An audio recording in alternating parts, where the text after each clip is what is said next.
Assalamualaikum warahmatullahi wabarakatuh.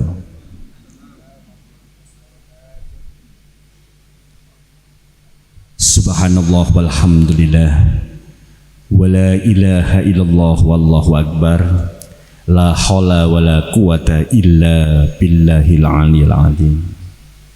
Sallallahu ala Muhammad wassalam wa'di hajat ya man yakulu li syai'in kun fayakun bi idnillah, la haula wa la quwata illa billahil aliyil azim.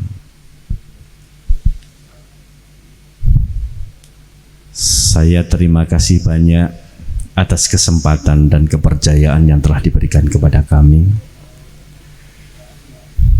Yang pertama, kami tadi sudah menyebut kalimat tasbih dan sholawat. Saya yakin panjenengan semua sudah diawali syukur alhamdulillah dan sudah membaca sholawat Allahumma sholli ala sayyidina Muhammad wa ala ali sayyidina Muhammad. Yang terhormat Kiai Haji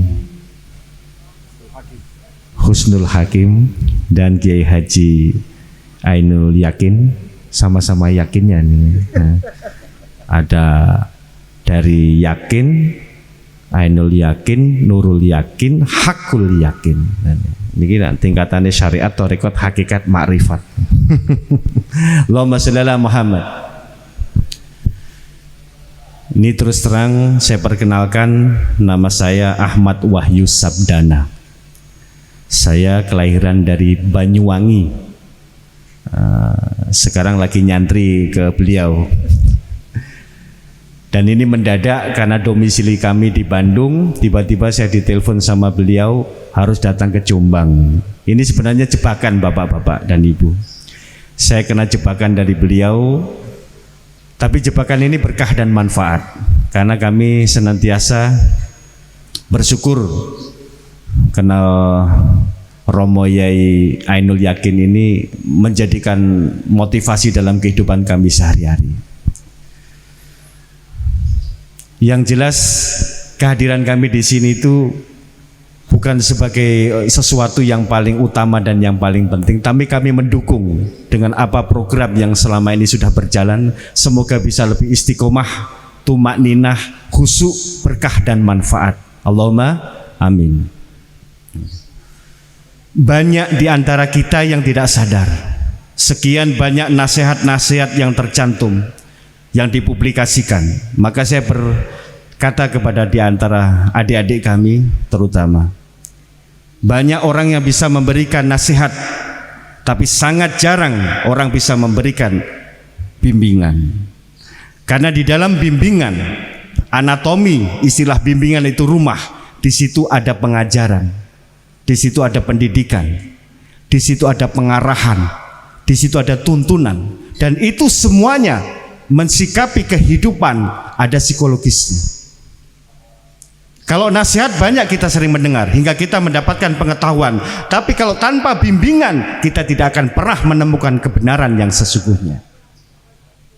Maka dari situ panjenengan sebagaimana wali santri, ini wali-wali santri, kita bersyukur mungkin panjenengan bisa memberikan nasihat kepada anak-anak kita, tapi belum tentu nasihat itu bisa meresap dalam jiwa anak kita.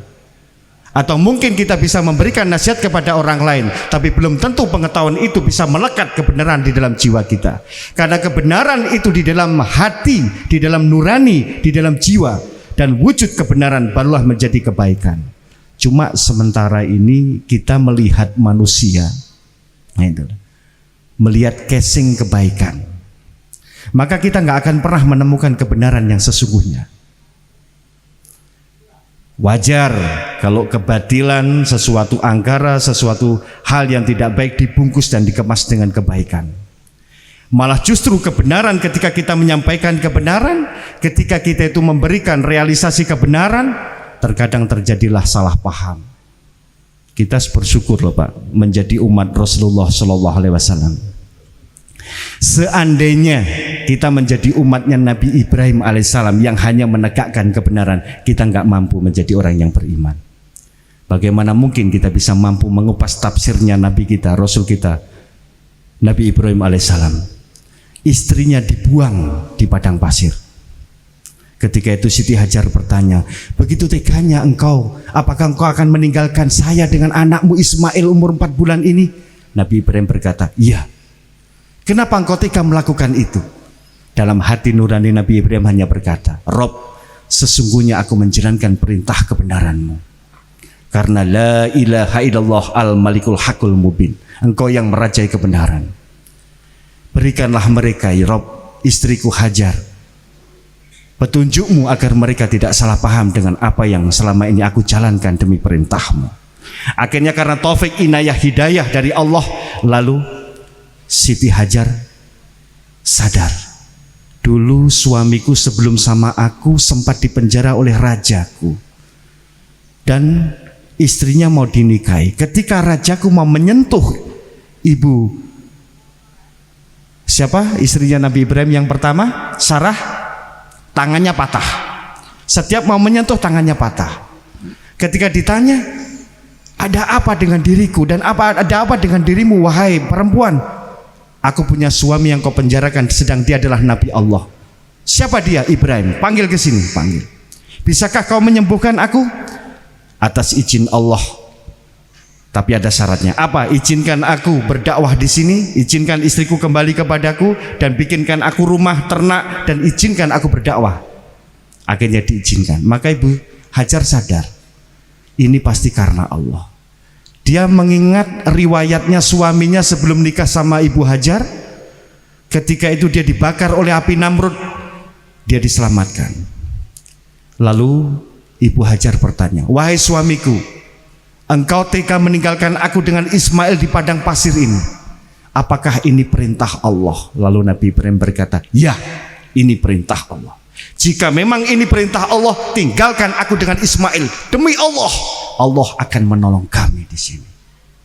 Maka Nabi Ibrahim bersyukur, berdoa, Rob, aku telah menitipkan anakku ini yang kelak di situ adalah rumahmu Baitullah. Akhirnya Nabi Ibrahim pergi. Kita untung mendapatkan Rasul ajaran Nabi Muhammad. Seandainya kita menjadi umat Nabi Ibrahim, kita nggak mampu. Ini Nabi apa ini? Anak istrinya dibuang ini. Sampai suatu saat ketika Nabi Ismail besar, Ibu Hajar sudah meninggal, baru Nabi Ibrahim mendapatkan petunjuk. Ya Ibrahim, kata malaikat Jibril, datangi dia, anakmu, istrimu sudah meninggal. Akhirnya didatangi oleh Nabi Ibrahim. Assalamualaikum, di situ ada rumah, sudah penuh penduduk. Siapa kau? Aku istrinya Ismail. Siapa kau? Aku ayahnya. Bagaimana keadaanmu? Suamiku begini, nggak bisa kerja, nggak dapat penghasilan, hanya mengandalkan air zam-zam, bla bla bla bla. Ditinggal Nabi Ibrahim. Lalu dicarilah Nabi Ismail. Ismail, ya, ceraikan istrimu sekarang juga. Karena sami'na watoknya seorang anak, diceraikan saat itu juga. Dapat petunjuk lagi dari Allah sampai Nabi Ismail, engkau ikhlas nak, aku mendapatkan petunjuk 13 kali petunjuk itu. Aku disuruh menyembelih dirimu. Ikhlas. Ini anak sama bapak luar biasa ini. Kalau saya jadi nabi, bapak-bapak ibu jadi nabi, saya pensiun aja lah. Jangan jadi nabi, anak masa suruh menyembelih. Maka kita itu bersyukur menjadi umat Rasulullah. Kalau kita menjadi umat Nabi Ibrahim, kita nggak akan mampu mentafsirkan tingkah laku Nabi kita atas al-malikul hakul mubin. Inilah kebenaran, Pak. Tetapi ketika kebenaran digalangkan, ditunjukkan kebenaran itu menjadi kebaikan abadan abadi. Apalagi kita menjadi umatnya Nabi Khidir, nggak bakal mampu sama. Melihat Nabi kita anak kecil dipotong kepalanya, melihat Nabi kita perahu ditenggelamkan, kita nggak akan mampu. Inilah apa hakikat semua yang saya sampaikan, bahwa kebenaran yang ditanamkan akan membuahkan kebaikan yang sesungguhnya. Tetapi kalau kita mengharapkan kebaikan, mengharapkan keindahan, kebenaran belum tertanam, maka kebaikan pun akan segera punah. Kita sering mendapat nasihat, tapi jarang banget kita bisa memberikan bimbingan. Kita bersyukur dengan kehadiran pesantren ini, bersyukur kepada Romo Yai Ainul Yakin yang telah bisa membimbing anak-anak kita. Maka terapkan istiqomah, maka terapkan tumak ninah, terapkan khusyuk dan konsentrasi anak kita biar sampai matang di sini ini, biar benar-benar menjadi galih besi. kelak menjadi anak yang berkah, manfaat, soleh-solehkah hingga menuju husnul khotimah. Amin. Ini yang kita utamakan. Allahumma sholli ala Muhammad. Kesempatan yang telah diberikan kita, motivasi yang telah diberikan kita harus kuat. Karena kalau orang senantiasa di jalan Allah, ihdinas siratal mustaqim, Allah akan memberikan jalan yang lurus dan benar. Allah akan selalu memberikan kebenaran dalam jiwa kita, dan kebenaran itu akan berbuah kebaikan yang sesungguhnya. Nah, saya mengharap para wali santri harus memberikan dukungan, bimbingan kepada anak kita yang sebenarnya. Tetapi cara kita menyayangi, cara kita mendidik, cara kita menuntun anak kita tidak harus memberikan fasilitas yang penuh. Diajarkan mereka tidak hanya Al-Quran, tapi sholawat. Diajarkan mereka tidak hanya Al-Quran, tetapi sunnah. Nah, itu. Karena itu semuanya penting. Terima kasih. Allahumma sholli ala Muhammad. Jika anak-anak kita mendambakan, mengharap anak kita menjadi yang terbaik, maka menjadilah kita sebagaimana orang tua yang memberikan suri teladan yang baik. Nah, fasilitas, dukungan di samping finansial, yang utamanya adalah doa. Kata Rasulullah, tidak ada satupun yang bisa merubah takdir kecuali 3. 1, doa. 2, ikhtiar. Dan yang ketiga, sedekah. Nah ini, kula panjenengan sedaya mboten kraos ibu bapak nak wayah pesta, wayah ulang tahun, wayah sunatan, wayah menantu, luar biasa pengeluaran uang. Tapi kalau untuk pesantren, tapi kalau untuk yatim piatu, untuk yayasan, kadangkala kita itu masih menyayangkan harta kita. Nah ini penting. Ini saya juga berwasiat dan beramanat. Karena tadi malam itu saya nyampe di sini mendadak Yai, beliau ngomong ini motivasinya apa ya? Mboten disampaikan dateng kula. Wis pokoknya ngomong mawon Gus. Tadi kula di sini bismillah lah. Ada kunci ya Bu ya. Ketika kita itu menjadi suri toladan yang baik, berarti jiwa raga kita harus kita tata. Ya. Orang yang berilmu itu harapan kita anak-anak kita menjadi orang yang berilmu. Orang yang berilmu itu hikmah dan fadilahnya besar. Tidak hanya kita memproduk anak kita pandai dan indah dipandang dan didengar. Ini loh anak gua, ini loh anak saya hafal Al-Quran. Bukan. Tapi wujud Al-Quran yang di dalam jiwanya tanpa diiringi dengan sunnah juga tidak akan bisa menjadi sempurna. Ini utama. Makanya saya berpesan juga sama Romo Yai Ainul Yakin, Yai sholawatnya njih Gus, alhamdulillah, duha, tahajud, setengah juz kita istiqomah, masya Allah, alhamdulillah. Saat niki sholawat niku penting, karena sholawat itu tidak dilihat di mana yang kita membaca, siapa yang membaca. Kalau orang selama ini kerja keras belum tentu bisa kaya. Orang mati-matian sekolah di fakultas dimanapun berada belum tentu bisa menjadi profesor. Orang pesantren dimanapun berada, pesantren pindah pesantren sana, pindah pesantren sana, belum tentu bisa menjadi ulama atau ustadzah yang masyhur. Tetapi beda dengan sholawat. Beda. Siapapun yang membaca sholawat, dimanapun tempatnya di sholawat itu dibaca, mau di kamar mandi, mau di toilet, mau di WC, mau dibuat jungkir balik, mau dibuat jogetan Sallallahu ala Muhammad, mau dibuat apapun. Dan siapapun yang membaca, walaupun pendosa yang membaca, walaupun orang yang maksiat yang membaca, sholawat tetap diterima dan tetap menyampai kepada Allah. Karena Nabi dan Rasul sebelum Rasulullah SAW juga membaca sholawat. Malaikat-malaikat juga membaca sholawat. Bahkan Allah Subhanahu wa ta'ala sendiri juga bersolawat. Maka tanamkan dawam sholawat. Di samping beliau ngaji, nak, kalau mau tidur baca sholawat. Kalau pas nyuci, pas keadaan apa dalam hati, sholawat. Begitu juga kita. Bu, Pak, badhe blonjo, nyuci, masak, nyapu-nyapu, mau tidur, dawamkan sholawat. Bukan sholawat itu khasiatnya sowan goni kiai yai nyuwun amalan kayak isi sholawat, khasiatin nopo yai, andalane khasiat mau, sidik-sidik khasiat mau. Makanya solawat itu dawamkan. Bukti cinta kita kepada baginda Muhammad Rasulullah, solawat itu kalau sudah melekat dalam jiwa raga kita, menjadi cinta dengan sunnah-sunnahnya. Ini penting. Bukan kita menjalani sunnah karena punya hajat, niat, tujuan rezeki ini penakeh duha, ngonak wis susah sedih tahajud, sekiranya nangis sakit dosa kelingan sholat tobat. Jadi lazimkan itu semua, sholat sunnah tasbih, sholat tobat, sholat hajat, sholat tahajud, sholat istiharoh biar senantiasa mendatangkan petunjuk ihdinas siratal mustaqim, lalu ditutup witir, baca istighfar, astaghfirullahal azim li walidayya warhamhuma kama rabbayani shaghira. Setelah itu baca subhanallah walhamdulillah wala ilaha illallah wallahu akbar la haula wala quwata illa billahil aliyil azim. Terakhir ditutup sallallahu alaihi Muhammad, sallallahu alaihi Muhammad, sallallahu. Lazimkan, dan dimanapun berada panjenengan sholawat diutamakan. Mpun kata-kata amalan Pak, sholawat niku zaman akhir zaman saat niki yang bisa menolong dan yang menjamin kehidupan kita, sholawat.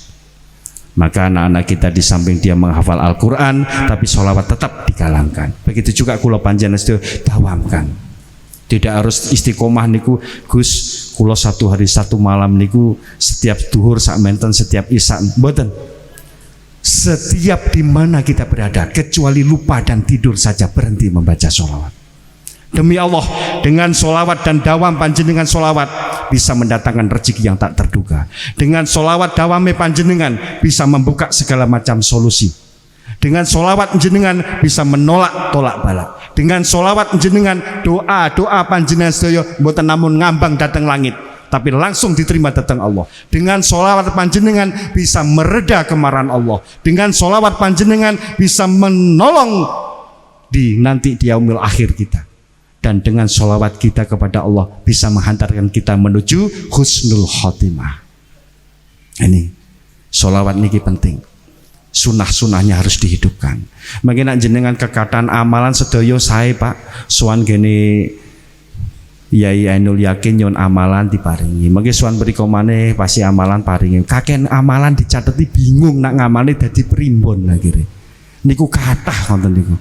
Arepe ninggalne amalan iki gak penak tapi kok oleh ijazah neh iki.